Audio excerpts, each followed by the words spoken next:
So today I'm here with Marc Scanlan. Marc got rhabdomyolysis in an interesting way that I think that is worth talking about. Doesn't get mentioned very much. Marc, can you just tell us the situation and what led up to getting rhabdo and the aftermath, and we'll see, what happens. Sure. About 4 months ago, I was called up to active duty with the Florida State Guard, which is our state militia. And I had spent a few years on the waiting list, and I, kind of took that as a very honorable, very prestigious, very courageous thing to consider. I am coming up on 55. I've been a fitness professional for 35 years, trainer, coach, sports coach, and also kind of an industry workshop presenter for years. So I'm in shape, been in shape, started in the 80s, etc. So as I started to prepare for training, I had to reintegrate doing dedicated cardio. There's the Army Combat Fitness Test you have to pass, which is 6 specific fitness modalities that the Army had switched their fitness test years ago that, the State Guard uses. So I had put a good 10 to 12 weeks of dedicated prep training with some consultation with some military people I know, with some police and fire that are active in the State Guard. So I changed everything to be in line with that. Normally my fitness consists of kettlebells, TRX, sometimes walk. I'm a bit of a hiker depending on the weather in Florida where I live. So it's kind of, a few months a year we get some dry weather. So I had really prepared well, and obviously I've maintained being in good shape the entirety of my adult life. I've been fortunate with never major injuries, never had surgeries related to anything. So I've been very fortunate through 40 years of exercise. And the State Guard has a 25-day boot camp. It's kind of fashioned after the National Guard or the Army. Obviously, it's a less diluted or not as intense an 8-week committal. There's no weapons training and full-on military training. It's mostly all rescue and medical and search and rescue and tactical things. So the first week, you're in a lot of meetings. You're getting your kind of feet wet with marching and military things and terminology and lining up. And every day there's PT, 6 a.m., and we start first day, boom, right out of the gate. An hour, you run a mile or two, do some agility drills, and then the other day is usually some sort of, and I don't mean this as a critique per se, kind of like a CrossFit light or a circuit workout outside, very structured, very supervised. You have a drill sergeant who's 30 active in the military, and they're doing this with some of the State Guard who is, kind of building up their expertise as a drill sergeant per se. And there's a lot of structure, and there's a wide range of ages, 18 up to 60. So I was towards the end of the bell curve per se. But again, I consider myself in very good shape, the best physical condition I've been in almost a decade. And for me to say that means a lot because, again, I maintain a high level of fitness. So around the 7th day, we had run 3 times where it was like a mile. We did some interval training, run 2 minutes, walk a minute, things like that, where I noticed my calves were swelling up at the end of the day. Now I'm in full gear, military gear, boots. We're marching 2 to 3 miles a day, hour of PT. We're doing push-ups, pull-ups. We're doing drills. So there's a lot of physical activity. Weather was very comfortable, 40s and 50s, 70s. We're in North Florida, not typical summer high humidity. And the 6th day is when I took my boots off, the end of the day, and I kind of just went and took a shower and realized my calves looked like Popeye. I had, 2 to 3 times just in that compartmentalized area. I'm 5'9", 175 pounds, fit but average sized guy. And my calves literally were probably 1.5 to 2 times than I would have ever expected. And literally it looked like Popeye. I took a shower, laid down. A couple of guys in my barracks were firefighters, a couple of first responders, EMTs, paramedics. They're like, you're swelling, your boots, you're not a cardio guy, you are older, all these general factors anybody would start to assume. So the 2nd day I go to medical. This would have been now our 8th day, the 2nd day of symptoms where the swelling was pretty bad again, but walking started to be prohibitive. I took a day off from PT. I said, I can't even run, let alone, walk and get from A to B. So my sergeant was very cooperative, cool, for lack of a better term. And they got even more swelling that night, but I started getting like some tingling-ish or compartmentalized like numbness, I would say, and it was probably obviously from the extreme swelling. So I go to medical again late that night. This would have been day 8 of 25. So we're kind of now a week plus. We've been doing things. I'm accustomed, acclimatized, felt fine physically overall, energy, ability. And they sent me right to the ER at the local hospital. Within about 2 hours, they did blood work, ultrasound, and for lack of a better term, some sort of localized EKG test or a heart test that within 2 hours, the ER physician's like, "You have rhabdo." And I went, "Wow, okay." He's like, "Are you familiar with that?" I said, "Yeah, absolutely. I'm a fitness guy. I've never had it. I've never even been with anybody who's had it. I'm not a CrossFit trainer, but I've been around high school, college athletes and fitness people for 30 years. Never personally experienced it, even as a witness or someone I knew." So they put me on an IV. We kind of worked back a little bit, and he goes, "Look, you're in paramilitary." He goes, "Have you been toughing this out?" I said, "Yeah, probably 36 hours, but I was not thinking rhabdo. I wouldn't diagnose myself. I'm not medically trained enough as a trainer and a fitness professional." So I realized I knew my urine was very dark. The swelling to me, again, marching, running, in combat boots for the first time ever, a lot of potential cause and effect there.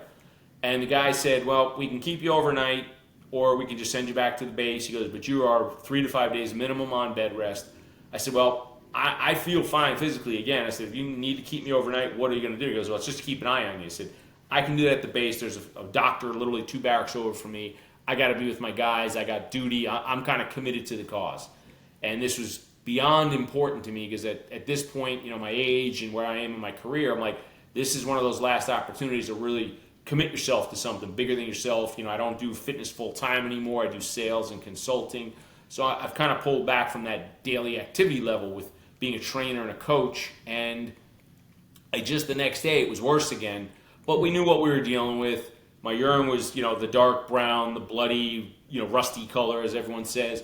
Calves were now beyond uncomfortable. Walking was like they were in bear traps. And they were still swollen.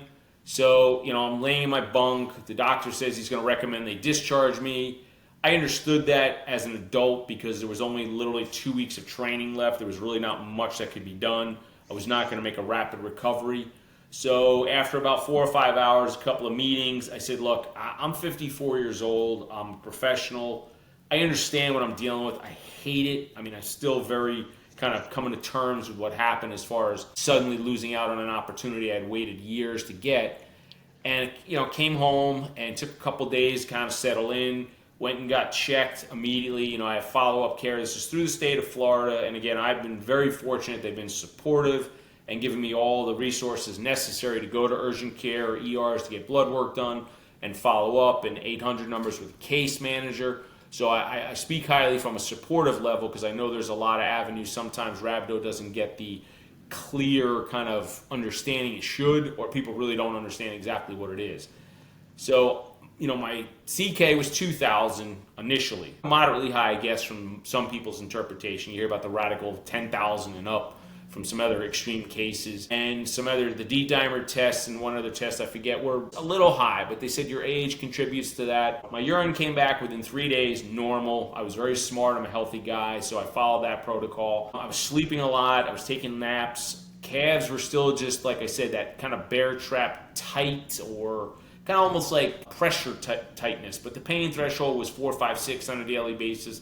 I'm elevating, sitting around for a few days. I turned the curve after about 4 days, felt better physically. Go to another follow-up. My CK was down to about 1,000 second time. So this is about 6, 7 days out. The other tests were still relatively high, but they're like, take another week. I'm home. I'm not doing anything. My regular job I'm on leave from. I'm not going to be going back to active duty training anytime soon. Maybe 3 to 6 months from now if timing and scheduling allows for that. So I'm in this dichotomy. I feel better, but I'm dealing with things. I discovered your book initially because I started going on Instagram and trying to research. I have friends that are physical therapists, paramedics, ex-military medical professionals, firefighters, and they're all kind of active, but they're all giving me like stuff I could Google. Rhabdo really doesn't have any misunderstanding. It explains it when you Google it, WebMD, or you go on Mayo Clinic, or real NIH, any really good reputable medical or health-based databases. So I found your book, connected with you immediately. I sent you a question right away, looking for the book. I downloaded it on my Kindle. I read it, over about a 24-hour period. Found some things that made sense. I connected some dots. The two things, obviously, that I've been dealing with now since are I needed to dial back I needed to be very humble about this. No matter what the symptoms are, even if the CK is back to normal, which just the other day, all my tests now are normal. CK is like 85 or 185 or 155, I forget, excuse me. But everything's normal. So now I'm roughly 2.5 weeks out, 17, 18 days from diagnosis. Roughly feel 80%. Calves are a little tight, a little fatiguey if I walk the dog a little bit. And I have an older dog, so it's a quarter mile, half mile. It's not a lot of activity. But I'm still having those residual symptoms. The middle of the day, I'm getting a lot of lethargy. Like I said, where the calves were probably where it happened because of the running and the marching. I've never been a runner per se, so my calves probably were not as prepared, though I did a lot of cardio training and conditioning, didn't prepare for the actual wear and tear factor. So I get into this, I'm 55 coming up, I'm in good shape. 17, 18 days out, feel pretty good. I'm back to work this week. I do sales and consulting primarily from home, so I'm able to manage my schedule, and I'm sitting in a chair or on the phone a few hours a day. Very manageable. But I'm still, like your book emphasized and some of the messaging from people that I trust and know me well enough to tell me straight, you're going to feel good, but you're not ready to start working out yet. You're going to feel fine. And maybe a week or two will go by, and you may work out, and it's not like instantaneously, oh my God, you're going to wake up and Rhabdo's going to bite you in the rear end again. But I think your book alludes to this a little bit, that there is a propensity, maybe a susceptibility, until you are way out of the weeds, and there's no way to know that. This is a uncharted course. Right. Everyone's recovery is individual, and I'm learning that day to day because I've done some light 50% upper body training twice in the last few days. And I'm fortunate I have a home gym, a full converted garage with thousands of pounds of kettlebells and all body weight dip stands, pull-up stands. And I don't feel like I'm doing much, but I'm doing it, resting a day, doing it, resting a day. And I feel like I could do my normal, but I know I shouldn't. And I'm smart enough and wise enough at this point. My sons specifically are adults, and they're like, Dad, like, don't be, typical macho dad. Like, you got to dial back. You're an old man. Ha ha. They're kind of zinging me a little bit.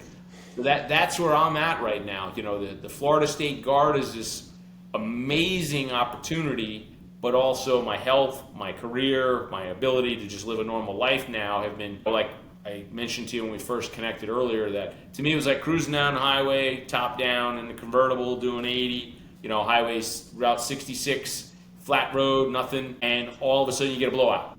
And you just pull off and you're like, what happened?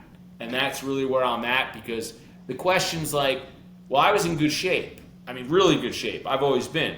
I train in Florida, mostly outdoors. Like, I have a covered garage with the windows open, doors open, a fan. Well, there's been relative, it's winter here, 70s, 60s in the morning.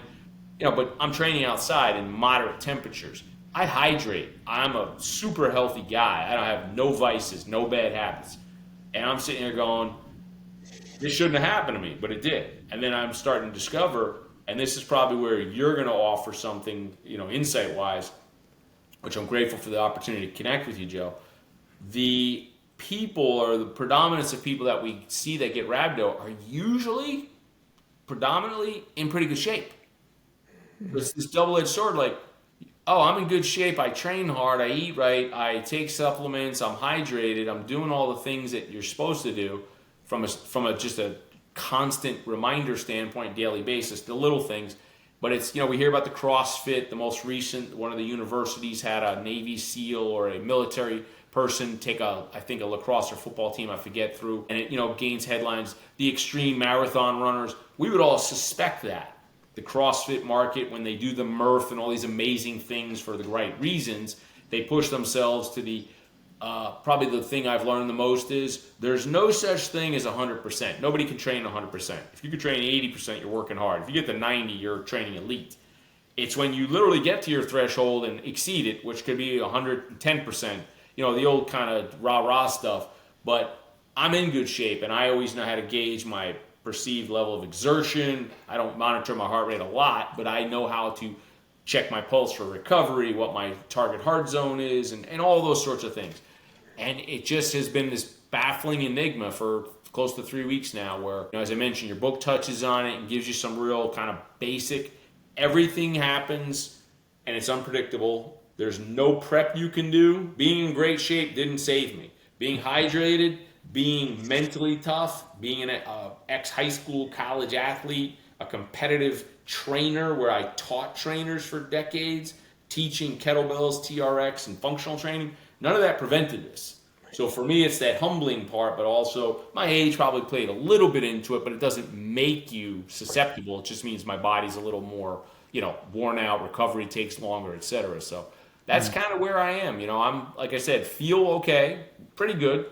I'm starting to integrate some 50% level, which is really taking my normal and doing half, which is very hard. That's like putting a governor on a sports car. It is very difficult for me to throttle back, but also know there's nothing that I'm going to do that's going to help me now except be patient, and maybe in 6 weeks, 8 weeks, or whatever the timeline is, where I go, oh, my calves haven't bothered me in weeks, and then I can reintroduce some cardio, which would be rucking, walking. I do some trail walking, scrub trails, again, in Florida where the weather's conducive. So that's kind of the crux of the last 3 months for me, what I was doing, how I did it, and where I ended up, and how Rhabdo really just broadsided me out of nowhere and kind of put me in this situation.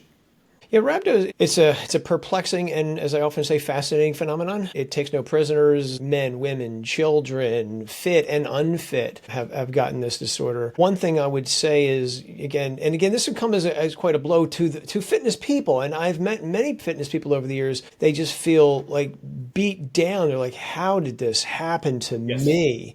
absolutely. And especially for personal trainers as well. It's like, really, how did this happen? And as I boil down in the book, it really comes down, for most cases, it's when you do a lot of stuff you're not used to doing.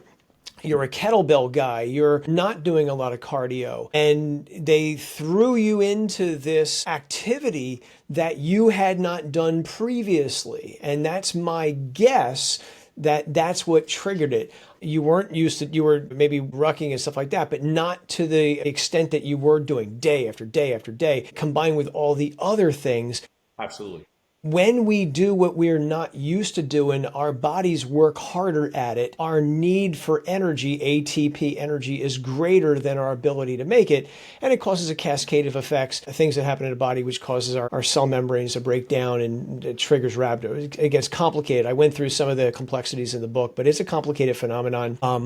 But I just, again, it's when we do a lot we're not used to doing. So my suggestion for the National Guard is give people a list of activities that they're going to be doing before they do it, and say, we suggest that you prepare before you do this. And you don't have to prepare to the extent that you're going to do in say the National Guard, but try to do some of those activities for at least a few weeks before you do it. Again, you don't have to be out marching every day for an hour or two every day, but maybe marching for a half an hour, even 20 minutes, a couple times a week. Get used to that movement pattern and the other activities that you're doing.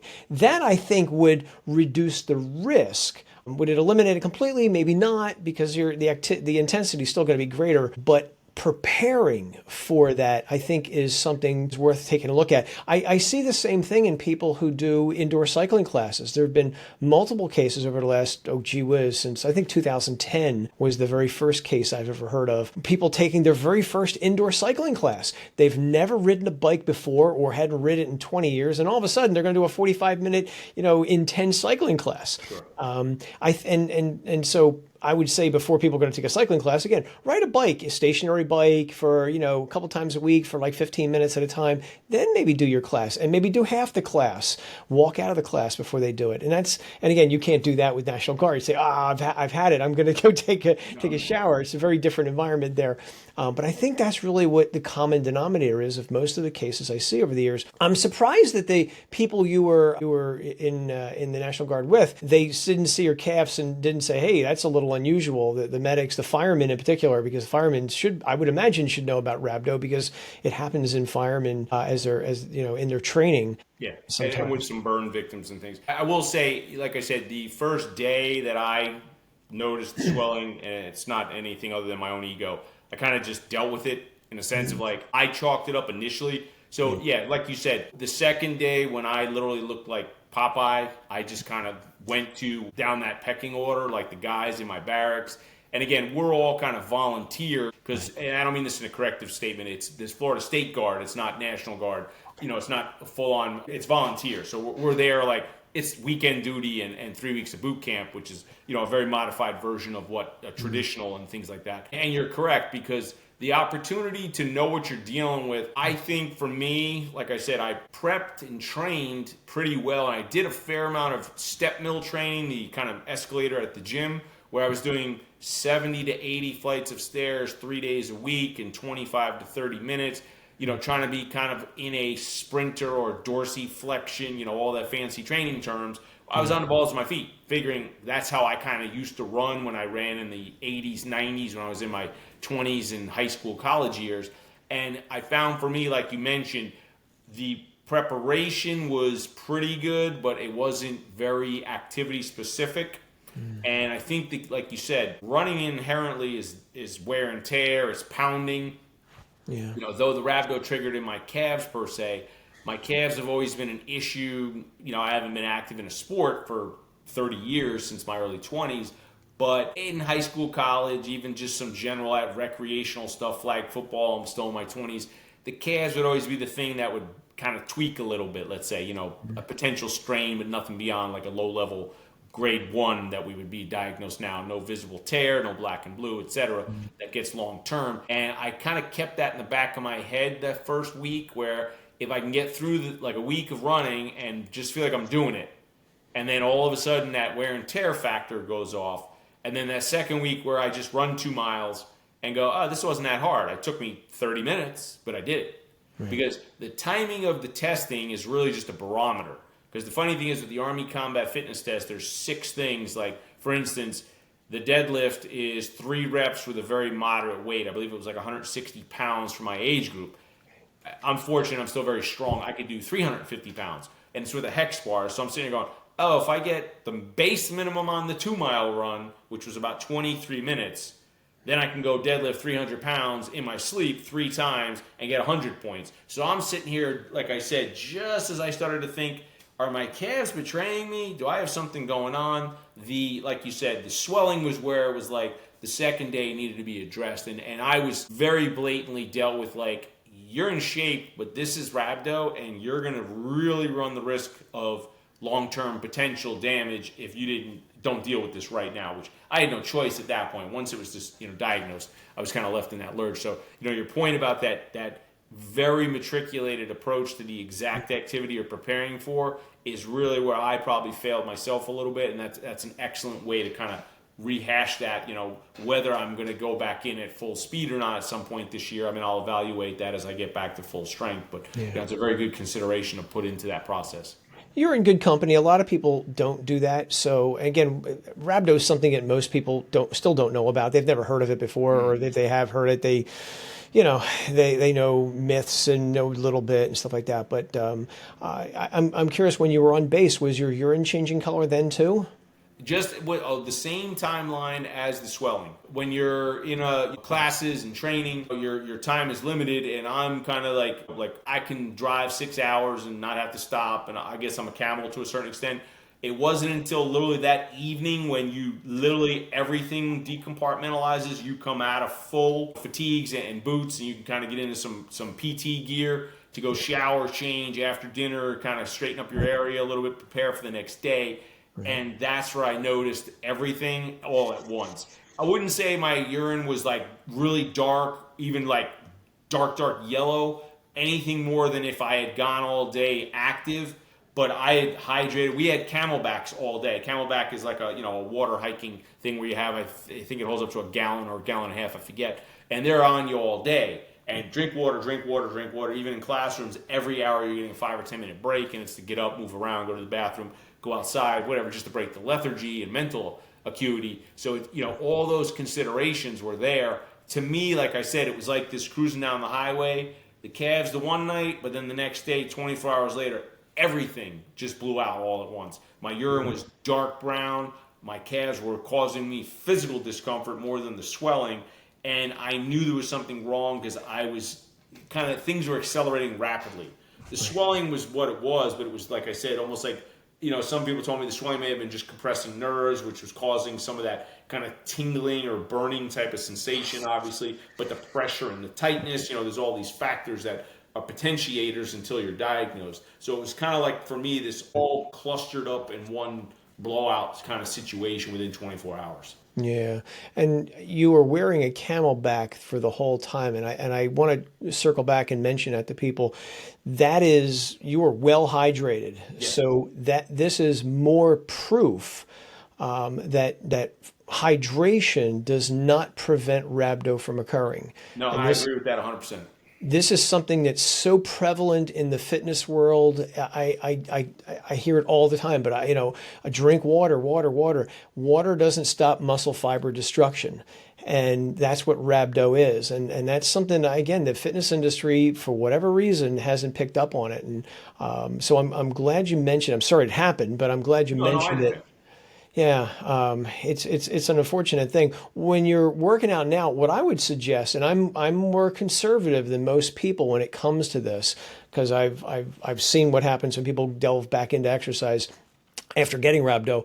I would suggest, it sounds like you're still dealing with some of the issues of rhabdo. I would not work out right now. I wouldn't do upper body because even upper body, lower body, your creatine kinase level still goes up. And so I would not do any more than walk your dog and walk around the neighborhood and make sure you can do your daily activities okay. Walking up steps, going down steps, doing whatever it is you need to be doing during your daily life. Your ADLs, improve your ADLs first. When you can do them okay, then go back to exercise. And then you also mentioned when you're working out, you're doing 50%, but you're doing it a couple times a day or a couple times a week, excuse me. So I would agree with your kids, back off. When you do go back to working out, again, my own opinion, I would start with 1 day a week, see how you feel with that. And then, Okay. go to maybe twice a week and eventually 3 times a week, but give it time.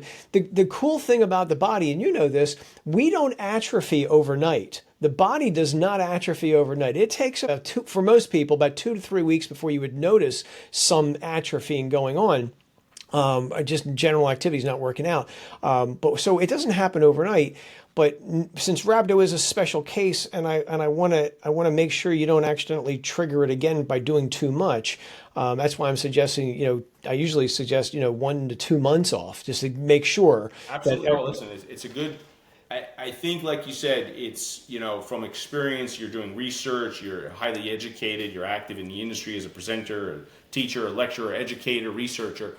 It's easy for me to, I feel pretty good, Yeah. and gain, like you said, 50% for me, it's not even a warm up, but I'm like, all right, well, I'm going half speed. And, I had 2 solid workouts I've done every other day. So that was my kind of initial plan. Like, well, I've been feeling pretty good for 3 or 4 days, energy and activity wise. So let me just, like I said, do 3 or 4 sets of dips, 3 or 4 sets of pull ups, 3 or 4 sets of body weight squats. And literally I'm doing, 5 or 6 of each, where I'm normally doing 10 to 15. And, again, I'm not sore. So I'm like, okay, I'm trying to govern any physical symptom. There's no DOMS and all this stuff. Not like I ever needed to. I got way past that, 20 years ago, that every workout had to be, 99% full throttle. But, it's with like I said, the calves still, in the morning they're stiff. A little pinchy is the sensation I get. And it's kind of like usually after I've been seated for a while and get up, or again, I have a nice, healthy, but he's a 15-year-old dog. So it's, 2 or 3 times a day, either in the yard or I, take him a walk down around the clubhouse in my community, which I'm fortunate and it's easy. But I notice, 10 or 20 steps in, it either still pinches or it loosens up. So you're correct in that. And I do appreciate it. The candor, I'm kind of the alpha male, straight, hard-nosed New Yorker guy, all that good stuff. But if I don't hear it the way I need to hear it, I'm not going to listen to what you're saying. And you're saying it plain, which is what I appreciate. Again, your culmination of expertise, not like medically, but research and educationally and comprehension-wise, makes sense. So I do appreciate it and definitely will dial back. I'm in the middle of the week. I've got some work projects where, I can take 3 or 4 or 5 more days off to get to next week and hopefully get through symptom-free days to then reevaluate what I'm doing. And when you do work out, I would start with 1 set. I wouldn't do 3 and 4 sets. I would do 1. Greatly appreciated. And I know it's difficult. Yeah. People ask me, Joe, have you ever had rhabdo? I've never had rhabdo, but I have had those instances where, I've had injuries and I can't go to the gym and I can't do what I want to do. And you're spinning your wheels. I get that. I'm like, I want to do this. we all think we're bulletproof. Me too. And I come to that realization I'm not bulletproof. And I've never seen any age stratifications for likelihood of getting rhabdo. It seems to occur no matter, whether you're, a junior high school kid or a high school kid or someone in our age brackets. So, but it does make sense as we get older, it does take us longer to recuperate. Sure. And so I don't want a reason I'm going to be more conservative when it comes to recuperation from rhabdo. Something to maybe think about is if you have access to a pool, maybe pool exercise might be something to start back with. Pool doesn't really have any eccentric component to it. And there is a little bit of research that may help with the rehab process. But right now, there's really nothing formalized in terms of the best way to recover from rhabdo. And that's why I'm always going to be conservative and, take the easy approach and just take it light and see how you feel. Take it day by day. And you may have days when you feel great. And you may have days when you're like, I'm just not into it. I hear the strangest stories from people sometimes who have rhabdo and again, not to freak anybody else watching this, but I have heard from people who've told me it's been a year and they get on the treadmill and their calves swell right back up. And what's causing that? That's one of the strangest things. And the fatigue. Some people tell me they just feel profound fatigue, like 18 months later. What is that? Is that due to detraining, or is that something that the body is, your body is telling you to slow down because it's still not fully recovered from this insult of rhabdo? Nobody really knows. And again, it's why I'm going to always take the conservative approach. And again, and for people who are watching us, I don't want to freak people out and say it could take it 2 years to recover. No, most people don't take that long to recover, but these people are out there and I've heard from them and I feel for them because they are the outliers. Most people, I do believe, will bounce back from rhabdo in a few months at the most. But again, I think that is taking it slowly, being conservative, listening to your body, eating well, getting enough rest, and remembering that, every time you walk, you're putting pressure on your calves. And, so your calves don't get a lot of rest, even though you may be. Sure. Anytime you're on your feet, your calves are being stressed. So it's a challenging thing, and it is frustrating for fitness people to not work out. I get that. It's just listen to your body and take it easy. Well, I think as you mentioned, the empirical experience, you have a lot of stories, and not stories, like you've listened to a lot of people who've gone through rhabdo from all extremes, and, extremes in a sense of circumstances, age, activity, trigger, recovery. And, I've, like I said, spent my time, you were one of the first professionals and resources I found, and a couple of messages in your book. And like you've mentioned, and like you said, you've probably spoken to, I'll just throw the number out there, dozens, if not well over hundreds per se, people or experienced things. And rhabdo it's very individualized, what happens, how you deal with it, and not like your choices, I'm saying how your body responds. The CK level back to normal, I'm like, I'm good. And my roommate from college, who is a ex-Marine, full-time rescue, law enforcement, paramedic in helicopters out in Colorado. He's like, I know you. I've known you since you're 18 years old. He's like, if I see you posting videos or working out, I'm going to fly out there and stick my size 14 boot up your rear end. And I go, I get it. And he goes, your tests are fine. That's the main thing as far as risk and damage, your kidneys, your livers. He's like, but that doesn't mean you're ready. And that was, after everything came in a few days ago, the last rounds of tests on Monday. And so, like I said, for me to take that, I'm going to go every other day, 50%, and just, like not avoid leg training, but like you said, doing biceps, triceps, cardio, or taking a Zumba class, not to critique it, could trigger rhabdo. It's not activity specific just because my calves are where the symptoms are, and it was very compartmentalized that I got to avoid legs for 6 months. But I think the other thing that you just kind of got me to realize, a couple of guys from my squad, they graduated yesterday. I was very happy to share that with them and be a small part of it. And they're like, hey, there's a May class. Are you going to push to get back in that? And I had zero thought on that. And then the summer, which nobody wants to be doing outdoor training in the summer, and there's another potential class in the fall. So I said, well, it's barely March. I said, I'll look at that in the summer. That's if I'm 2, 3, 4 months from now and have been back to normal, recovered, had follow-up with primary care and any more testing that needs to be done to check things. But like you just mentioned, this has got a booby trap effect. This has got the walking through the woods and you don't know if there's another bear trap waiting for you, or a loose stick and you're going to tumble down the hill, any metaphor that applies. So it's kind of good to get that kind of reinforcement, but also take it with a grain of salt. Like, feeling good after 2.5 weeks, maybe being in shape, maybe being healthy, helped me recover symptom wise, but internally, I know there's still damage. And that's what I'm taking from this conversation, other than sharing and gaining a lot of perspective from you, is the Yeah. calves are still not comfortable. Like I said, I can walk, but it wasn't until a week ago I could go down the stairs normal. I was taking one at a time, like a 6-year-old kid or a 90-year-old person, and that's rare and odd for me because I've never had to experience that except after like a hard workout once in a while over the Right. years. So I'm like, okay, yeah, I need to be much more humble about this, and that's a good thing for me because this opportunity to share the message, get other people to realize I'm in shape. I'm a fitness guy. I'm a professional. I know what rhabdo is. I kind of know what it was. Never thought just being hydrated. I train in moderate heat. I've been in Florida 34 years. I don't join a gym. I train in my living room, on my patio, or now in my garage.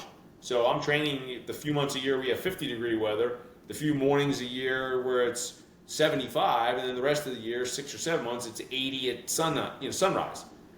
And that's fine for nothing, but for working out, it's always hot and humid. I still got struck down. Yeah. New activity, cumulative activity, running 2 miles a day, marching 2 to 5 miles a day, an hour of weights, PT, and conditioning. Didn't matter, I was in pretty good shape. It was just a lot of clustered training, and my body said, "You're getting old, buddy, and this is kind of, we're not keeping up here." And then snap, crackle, pop, like I said, within 24 hours, it seemed to just be this big ball of everything at once and just took me out, like I said, blindsided me, and then here we are. Yeah, yeah, it's a humbling disorder, like I said, especially for the fitness people. I get it, and again, age, it does take us longer to recuperate, but rhabdo again, I've even seen it in junior high school kids, and they bounce back real fast. So don't just think about the age, but listen to your body, take care. I would not do any supplements right now, and I don't know if you're taking any supplements, but I've never. No, a protein bar if I'm busy, and that's about it. It's a That's grass-fed fine. whey collagen protein bar, more for a snack and something to get in between the workouts Yeah, I don't think or that. activities. Yeah, I would. You're probably already getting enough protein. I would probably say for recuperation, a whey protein or whey casein or milk would be better than a collagen because collagen's missing an amino acid. So if we're trying to recuperate, but most people are not deficient in protein. So I'm just kind of thinking as I'm talking, but most people are eating enough. You're already eating enough protein, so but as a snack is fine. It's not going to hurt you. Yeah, that's more so what it is. Like I said, it's more just because of the type of activity, or if I'm kind of busy working and don't have time to get a meal together. But yeah, like I said, my diet's very clean. I eat well. Yeah, I'm getting roughly 100, 150 grams of good quality, grass-fed meats and Yeah. clean protein sources, on a daily basis on average, whether I'm super active or now scale back a little bit. And I've even scaled back on the caloric consumption just because I don't want to gain 5 or 10 pounds while I'm not doing anything. So that's easy because it's just a matter of as I'm not doing as much, my metabolism will slow. And any issues with that. And being at home, I always have an opportunity to catch up food wise. So from there, Right. yeah, those are, like you said, the recovery is rest. That's the primary thing. And obviously making sure you're hydrated initially in that first week. Your urine gets back to normal, your CK levels come down, and that's being under medical checking and guidance. But it's the long term, like you said. There's people that are having these just episodes of, wow, like 3 months, 6 months, a year. I'm sitting here thinking, I've had that in a much smaller scale where I felt good for 3 or 4 days, and today is Wednesday, I think Saturday, just 4.5 days ago. And it was funny because I said if I feel good for another day, Sunday was the day I was going to do some dips and pull-ups just to mess around. And Saturday afternoon, I was home all day. About 2 p.m., I felt like I had just come in from digging a ditch and moving 1,000 cinder blocks. I was not tired, yawny, sleepy, bored, was completely lethargic and suddenly wiped out from an energy perspective. Right. And I hadn't done anything. Laundry, dog, watch some TV, and kind of, unpack some things still from my return home from training a week before.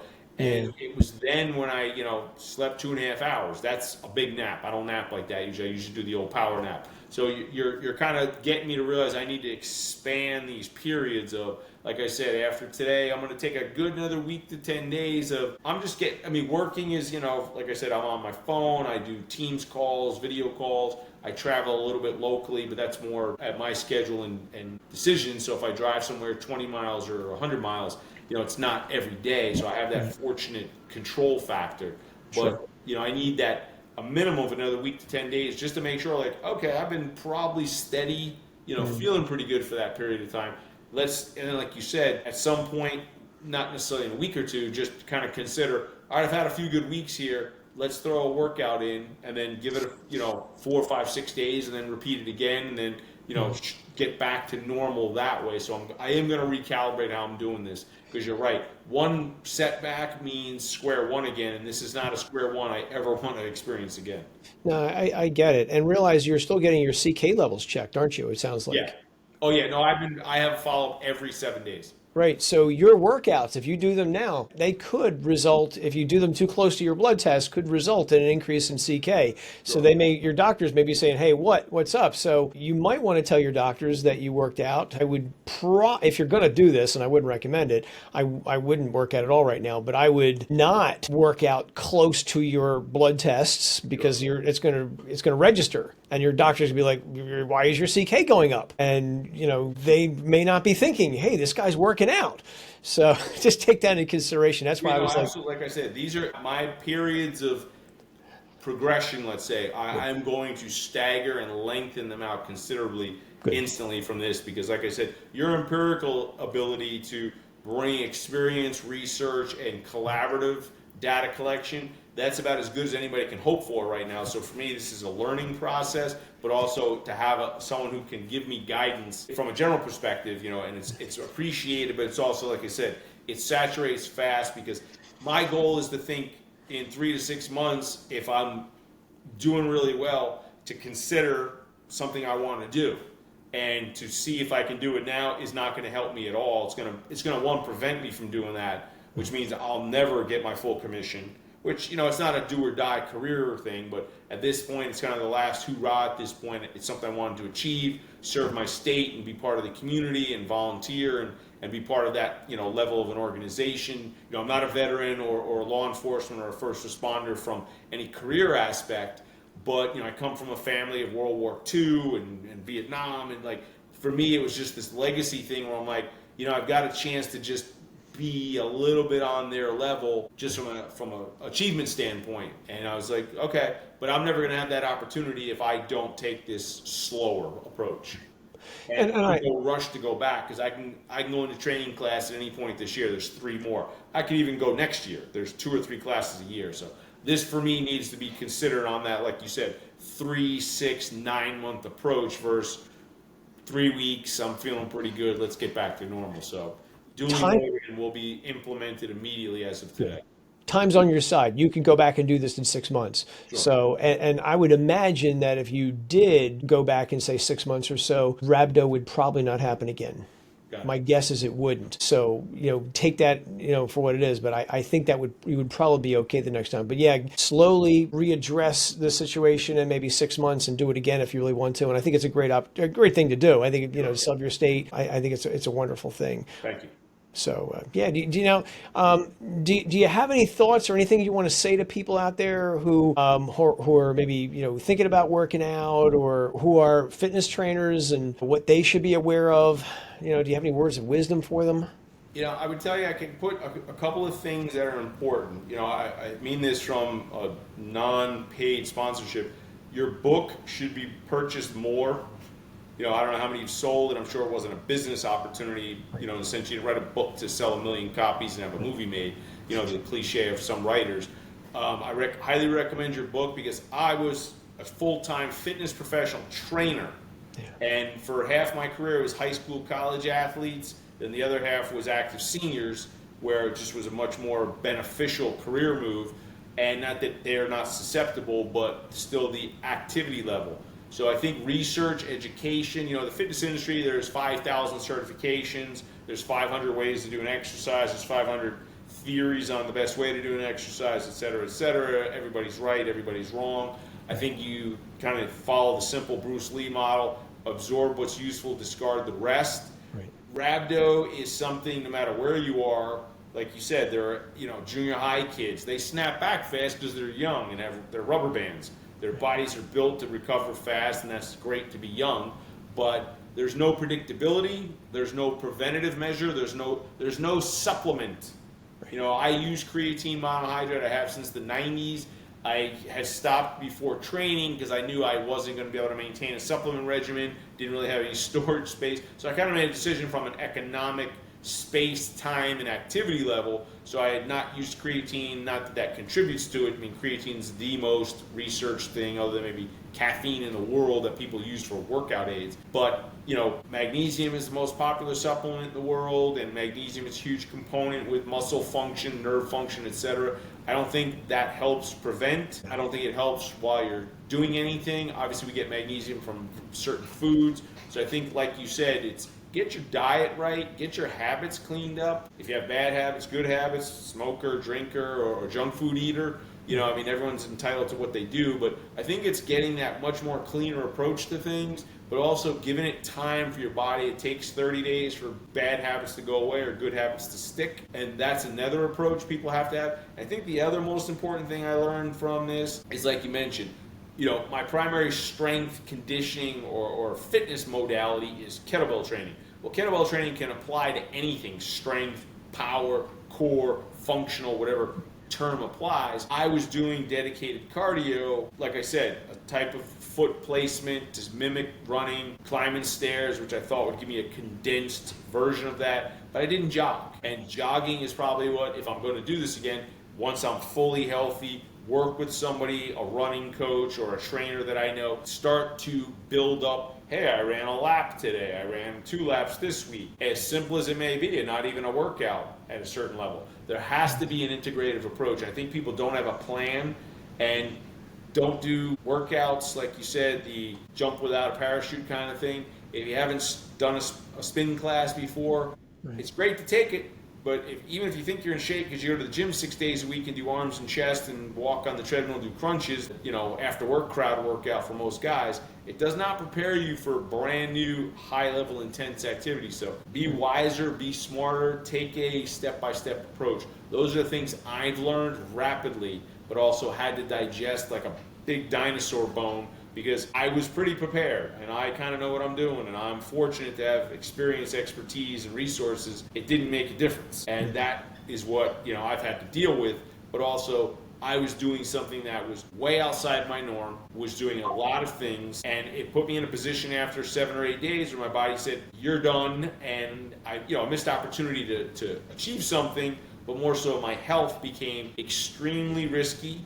And even though I've recovered from a feeling better and energy-wise, there are still lingering effects which are only due to rhabdo.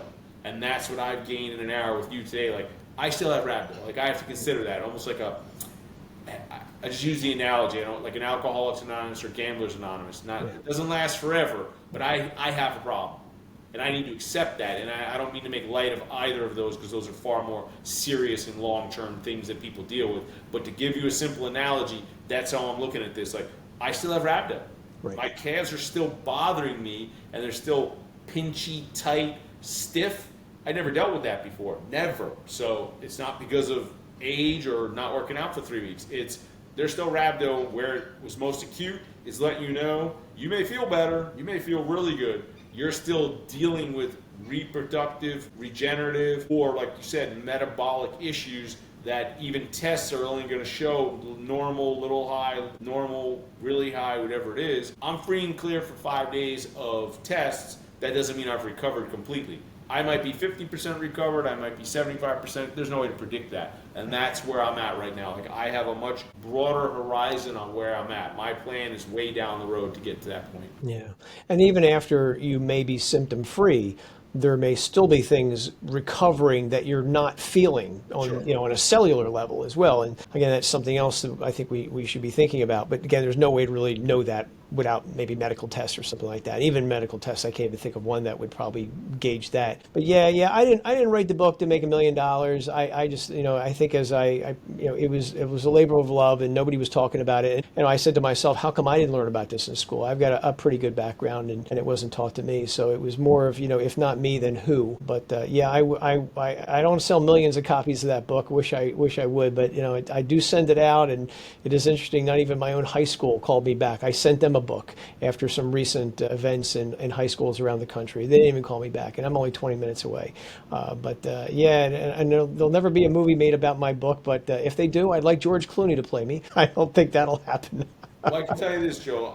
I don't maintain, other than my golf fitness certification, just because I still do some consulting privately. And I don't believe, and I'm just going on from what I remember, I've taught a lot of workshops, a lot, mostly skill-based, kettlebell, TRX, training things, not necessarily education or research per se. And every personal training certifications, the most well-known, I will not name any to seem partisan in any sense, but there are dozens, if not hundreds, and now they're even more specialized.